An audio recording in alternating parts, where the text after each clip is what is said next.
வணக்கம் நண்பர்களே, இன்றைக்கி தமிழ் ப்ளாசம் சேனலில் மட்டன் பிரியாணி எப்படி செய்யுதுன்னு பார்க்கலாம். அதற்கு தேவையான பொருட்கள்: மட்டன் பிரியாணி பொடி அரை கப் எடுத்துருக்கிறேன்.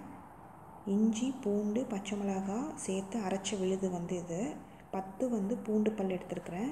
இஞ்சி சிறிதளவு எடுத்துக்கோங்க. 4 பச்சை மிளகாய் எடுத்துருக்கிறேன். உங்களுக்கு வர மிளகா தான் வேணும், பச்சை மிளகா சேர்க்கலைனாலும் வர மிளகா நீங்கள் ஆட் பண்ணிக்கோங்க. உங்களுக்கு காரத்துக்கு ஏற்ற மாதிரி நீங்கள் ஆட் பண்ணி விழுது அரைச்சி வச்சுக்கலாம். அரிசி 2 கப் எடுத்துருக்கிறேன். ஜீரகசம்பா அரிசி எடுத்துருக்கிறேன். பாருங்கள், இந்த கப்பில் 2 கப் எடுத்துருக்கிறேன். 10 சின்ன வெங்காயம் எடுத்துருக்கிறேன். 1 கப் புதினா எடுத்து வச்சுருக்கேன்.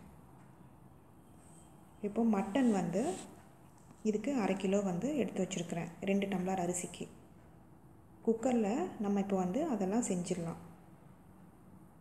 குக்கர் எண்ணெய் ஊற்றி காஞ்சிருச்சு. இந்த ஸ்டேஜில் நம்ம உரித்து வச்சுருக்கிற வெங்காயத்தை போட்டுக்கலாம். இப்போ வெங்காயம் வணங்கட்டும்.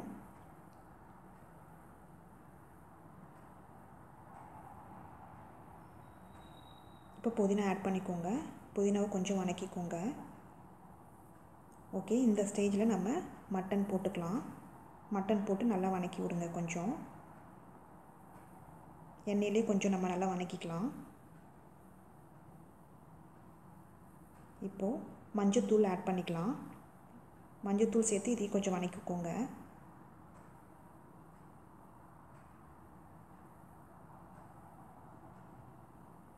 இப்போது இஞ்சி, பூண்டு, பச்சை மிளகா போட்டு அரைச்சி வச்சுருக்க விழுதை ஊற்றிக்கலாம். ஊற்றி நல்லா வணக்கிக்கோங்க.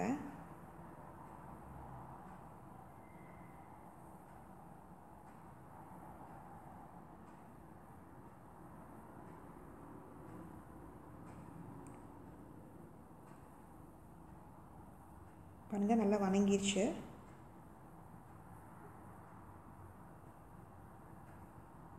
இப்போ மட்டன் பிரியாணி பொடியை நம்ம ஆட் பண்ணிக்கலாம். அரை கப் வச்சுருந்ததை ஆட் பண்ணி நல்லா கலரிக்கோங்க.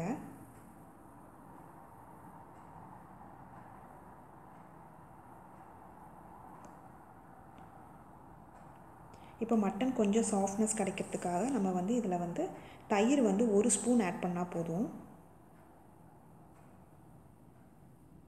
இதையும் கிளறிட்டு இப்போ நான் உப்பு தேவையான அளவு சேர்க்குறேன். இது ராக் சால்ட்டு. இது நான் கட்டியாக இருக்கிறனால அப்படியே போடுறேன். இதில் கரைஞ்சிரும் வேகிறப்போ.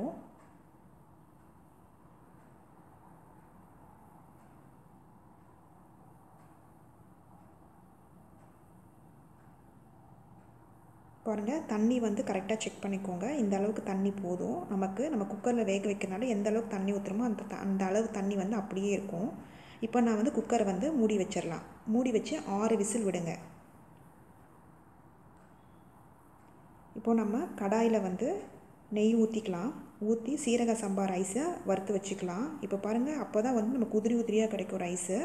அந்த ஸ்மெல் வரும், ஒரு ஸ்மெல்லு. அந்த ஸ்மெல் வந்துச்சுன்னா நீங்கள் ஆஃப் பண்ணிவிடுங்க. இது தனியாக நம்ம எடுத்து வச்சுக்கலாம்.